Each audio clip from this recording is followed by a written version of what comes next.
বাংলাদেশে July August আন্দোলনের অন্যতম নেতা এবং জাতীয় নাগরিক পার্টির অন্যতম মুখ্য সমন্বয়ক হাসনাত আব্দুল্লাহর সঙ্গে কোন শীর্ষ পর্যায়ের নেতা সেনাবাহিনী থেকে বৈঠক করেছিলেন আওয়ামী লীগ পুনর্বাসনের চেষ্টায় সে সম্পর্কে জানতে বাংলাদেশের একটি সংবাদ মাধ্যম অনলাইন ভিত্তিক সংবাদ মাধ্যম নেত্র নিউজ যখন সেনা সদর দফতরের সঙ্গে যোগাযোগ করেছিল তখন সেনা সদর দফতর থেকে স্বীকার করে নেওয়া হয়েছে যে সেনা প্রধান জেনারেল ওয়াকারুজ্জামানের সঙ্গেই হাসনাত আব্দুল্লাহ আর সার্জিস আলমের 11ই মার্চের বৈঠক হয়েছে।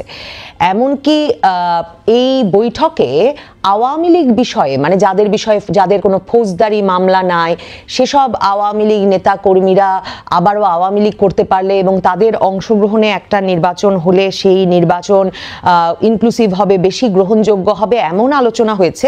সে কথাও সেনা সদর দফতর থেকে স্বীকার করে নেওয়া হয়েছে। অবস্থা দৃষ্টে বোঝা যাচ্ছে যে যদিও বা সেনা সদর দফতর থেকে হাসনাত আব্দুল্লাহর এ ধরনের ফেসবুক স্ট্যাটাসকে অপরিপক্ক এবং হাস্যকর গল্পের সম্ভার এরকম একটা কিছু বলা হলেও ধারণা করেই নেওয়া যেতে পারে যে সেনাপ্রধান এতটাই শঙ্কা করেছেন যে হয়তো এর রেকর্ডিং বেরিয়ে পড়তে পারে, হাসনাত আব্দুল্লাহদের কাছে রেকর্ডিং থাকতে পারে, কিংবা সেনা গোয়েন্দা সংস্থার রেকর্ডিংও বেরিয়ে পড়তে পারে। কাজে অস্বীকার করবার কোনো চেষ্টা করা হয়নি সেনা সদর দফতর থেকে যে এই রাজনৈতিক আলাপের ব্যবস্থা হয়েছিল 11ই মার্চ সেনা সদর দফতরে সেনা প্রধানের সঙ্গে হাসনাত আব্দুল্লাহ এবং সার্জিস আলমের। সেনা সদর দপ্তর থেকে বলা হয়েছে হাসনাত আব্দুল্লাহ সার্জিস আলমের আগ্রহেই সেনা প্রধানের সঙ্গে এই বৈঠকের ব্যবস্থা করা হয়। তারা সরাসরি সেনা প্রধানের মিলিটারি অ্যাডভাইজারকে ফোন করেছিলেন। তার মানে একটা ফোন দূরত্বে আসলে এই মবের রাজা হাসনাত আব্দুল্লাহ সার্জিস আলম, যারা সারা বাংলাদেশে সেই আগস্ট মাস থেকে ধমকাধমকি করে বেড়াচ্ছেন, তাদের সঙ্গে সেনা প্রধানের আসলে সম্পর্কটা এমন যে তারা একটা ফোনের দূরত্বে বসবাস করেন। আসলে আমার আগস্ট মাস থেকে ভীষণ কৌতূহল যে এই শক্তির উৎস কি, কারণ আমরা চোখের সামনে আসলে আপনারা যদি মনে করে দেখেন চোখের সামনে আমরা এই তরুণদের একটা দানবীয় রূপ পেতে দেখেছি সেই আগস্ট মাস থেকে, এবং সেই কথা যখন মনে করেছি আমি বরাবর ভেবেছি যে এই শক্তির উৎস কি। এখন সেনা সদর দফতর থেকে যেই বিবৃতি নেত্র নিউজকে দেওয়া হয়েছে সেখানে বলা হয়েছে সেনাবাহিনী প্রধান হাসনাত এবং সার্জিসকে তার ছেলের মতো দেখেন এবং সেই স্নেহ থেকেই তিনি আসলে সাক্ষাৎ করেছেন তাদের সঙ্গে। তো তারা একটা নতুন রাজনৈতিক দল গড়েছেন। সেই রাজনৈতিক দলের অন্য নেতারা কি জানতেন যে এই বৈঠকটি অনুষ্ঠিত হচ্ছে সেনা প্রধানের সঙ্গে হাসনাত সার্জিসের, নাকি এটা এতটাই ব্যক্তিগত সম্পর্কের উপর ভিত্তি করে যে এরকম আরো অনেক বৈঠক নিয়মিত তাদের মধ্যে হয়েছে? শুধু ফাঁস করে ফেলেছেন হাসনাত আব্দুল্লাহ এই বৈঠকটির কথা, কারণ কোনো একটা, গতকালও আমি যেটা বলছিলাম, কোনো একটা নেগোসিয়েশন ফেল করেছে, কিংবা সেনাপ্রধান যে দানব তৈরি করেছেন আগস্ট মাস থেকে তা এখন এমন ফ্রাঙ্কেনস্টাইন হয়ে উঠেছে যে জেনারেল ওয়াকারুজ্জামানের পথটাই গিলে খেতে চাইছে। কিংবা ওই যে বলে না বাংলায় একটা প্রবাদ আছে, তোমাকে বধিবে যে গোকুলে বাড়িছে সে। কাজে এমন দানব সেনাপ্রধান তৈরি করেছেন যে সে আর সেনাপ্রধানের কথা শুনতে চাইছে না, এবং সেনাপ্রধান এমনই হুমকির মধ্যে পড়েছেন যে সেনা সদর দফতর থেকে তাকে বিবৃতি দিয়ে স্বীকার করে নিতে হচ্ছে বৈঠক তিনি করেছেন, ছেলে ভেবে সরল বিশ্বাসে করেছেন। আর ওরা যা বলেছে তা একরকম হাস্যকর এবং অপরিপক্ক কথার সম্ভার। তবে এও সত্যি যে তিনি ওদের সঙ্গে এই আলাপ করেছেন যে আওয়ামী লীগের যে সব নেতার ফৌজদারি মামলা নেই তারা আওয়ামী লীগ করলে অসুবিধা কি। তার মানে একটা রাজনৈতিক ছক মানে সাজিয়ে দেওয়ার যে চেষ্টা সেনাপ্রধানের তরফ থেকে আছে তাতে কোনো রাগঢাক তিনি করেননি।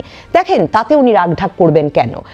যে সেনাপ্রধানের কোনো রাজনৈতিক উচ্চাসা বা অভিলাষ নেই, অন্তত মইনুল আহমেদের মতো, আমি বরাবর যেটা বলে এসেছি 5ই আগস্টের ঘটনা একটা আমার জন্য প্রায় অলমোস্ট একটা কপি 1/11, মানে তার যদি অন্তত মইনুল আহমেদের মতো -2 করে বাংলাদেশের রাজনীতিটাকে রিফাইন্ড হাসনাত আব্দুল্লাহর ভাষায় একটা পরিশুদ্ধ রাজনীতিতে করবার ইচ্ছা না থাকে, তাহলে তিনি আসলে কু করবেন কেন? পৃথিবীর কোনো দেশে কোনো সেনাবাহিনী, কোনো সুশৃঙ্খল বাহিনী আসলে কু করে না যদি না মানে সরকারের নির্দেশ আর মানব না, আমার হায়ার অথরিটির নির্দেশ আর মানব না, আমি আমার সিদ্ধান্তে চলবো, এই সিদ্ধান্তটি নেয় না যদি তার কোনো রাজনৈতিক উচ্চাভিলাষ না থাকে। তো 5ই আগস্টে এমনিতে মনে হতে পারে যে ছাত্র জনতার এই বিক্ষোভ, জনতার এই ক্ষোভের সঙ্গে একাত্ম হয়ে 3রা আগস্ট সিদ্ধান্ত নিয়ে ফেলেছিলেন সেনাপ্রধান এবং জুনিয়র অফিসাররা মিলে যে তারা আর ছাত্র জনতার আন্দোলন প্রতিরোধ করবেন না। কিন্তু সে সিদ্ধান্ত তারা সরকারের সর্বোচ্চ পর্যায়ে যে চ্যানেল আছে, যে স্বাভাবিক প্রক্রিয়া আছে, তাতে জানালেন না কেন? তারা মানে তারা নিবৃত্ত থাকলেন কেন তাদের ডিউটি থেকে? তারা কখন সিদ্ধান্ত নিলেন? সেনাপ্রধান কখন সিদ্ধান্ত নিলেন? মানে এই প্রশ্ন আমি অসংখ্যবার নবনীতা চৌধুরীর বয়ানে তুলেছি, আপনারা জানেন। মানে এই প্রশ্ন করে যেতে হবে, তারা কখন সিদ্ধান্ত নিলেন যে শেখ হাসিনাকে তারা হেলিকপ্টারে তুলে দেবেন এবং তারপর শেখ হাসিনা ভারতে চলে যাবেন? কখন সিদ্ধান্ত নিলেন যে আওয়ামী লীগের নেতাকর্মীদের তারা সেফ প্যাসেজ দেবেন? কখন তারা সিদ্ধান্ত নিলেন যে 8 তারিখ পর্যন্ত তারা যখন সরকার গঠন করবেন, 5 তারিখ সেনাপ্রধান আমাদের সামনে এসে বললেন যে তিনি সরকার গঠন করছেন, রাজনৈতিক নেতৃবৃন্দকে ডেকেছেন, ডক্টর আসিফ নজরুলকে ডেকেছেন, তিনি সরকার গঠন করছেন এবং আমাদের জানমালের নিরাপত্তা তার কাছে। দেখুন, মনে করে 8 তারিখ পর্যন্ত বাংলাদেশে আওয়ামী লীগ নেতাকর্মী, সংখ্যালঘু সম্প্রদায়ের মানুষ শুধু বিশেষভাবে বিপদগ্রস্ত বোধ করেছেন তাই নয়, 8 তারিখ পর্যন্ত পুলিশের ওপর হামলা অব্যাহত ছিল, থানা লুটপাট অব্যাহত ছিল, থানা পোড়ানো অব্যাহত ছিল, অস্ত্র লুট অব্যাহত ছিল। তো তখনও কি ছেলের মতো হাসনাত আবদুল্লাদের সঙ্গে সেনাপ্রধানের সুসম্পর্ক ছিল? একটা কল দূরত্বে, একটা ফোন দূরত্বে তারা ছিলেন। আপনারা মনে করে দেখুন, আগস্টের শেষে প্রথম আমরা কখন টের পেলাম যে হাসনাত আবদুল্লারা আসলে মবের মাধ্যমে বিচার এবং মবের মাধ্যমে ঠিক আইন শৃঙ্খলার নিয়ন্ত্রণ নেবেন এমন একটা পদ্ধতি তারা কখন চালু করলেন, এমন একটা বার্তা তারা কখন দিলেন? যখন আনসার বাহিনীর কর্মীরা, বাংলাদেশে মনে রাখবেন সবচেয়ে বড় বাহিনী আনসার বাহিনী, সেই আনসার বাহিনীর একটি অংশ তাদের চাকরি স্থায়ীকরণের দাবিতে এবং তাদের চাকরির আরো কিছু সুযোগ সুবিধার পরিবর্তনের দাবিতে সচিবালয়ে ঘেরাও করলো। সরকারের সঙ্গে তাদের তখন আলোচনা চলছে আনসারের কর্মীদের, এবং সরকার তাদের অনেকগুলো যুক্তিসঙ্গত দাবি মেনে নিয়েছেন। সে সময় সচিবালয়ের ভেতরে হাসনাত আবদুল্লাদের উদ্ভব হলো কোথা থেকে?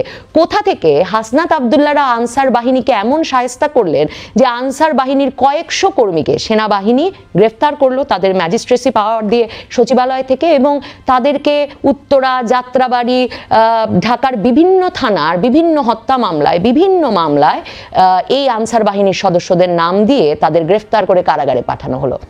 দেখুন, এই প্রশ্নগুলো করা খুব জরুরি। তার মানে কি এই মবের শাসন কায়েম?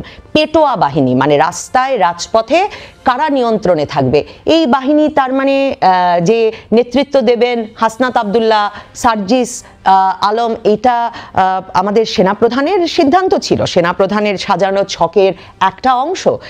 সেনাপ্রধান তার মানে জানতেন, মানে তিনি একটা ফোন দূরত্বে হাসনাত আবদুল্লাহর সঙ্গে, হাসনাত আবদুল্লাহকে তিনি ফোন করেছিলেন যখন 5ই আগস্টের 6 মাস পর তারা ঘোষণা দিলেন যে আজকে 32 নম্বর ভেঙে গুড়িয়ে দেওয়া হবে, যখন সন্ধ্যা থেকে 32 নম্বরের সামনে বুলডোজার জড়ো করা হলো এবং সারা রাত দিন ধরে 2 দিন ধরে ভাঙা হলো। সেনাপ্রধানের বাহিনীর সদস্যরা, সেনা সদস্যরা সেখানে গেলে তাদের ভুয়া ভুয়া বলে ধাওয়া দিয়ে ছাত্র জনতা তাড়িয়ে দিল। তখন সেনাপ্রধান ফোন করেছিলেন তার ছেলের মতো হাসনাত আবদুল্লাহকে। সেনা সদর দফতরের এই বিবৃতি তাই বিস্ময়কর। দেখুন,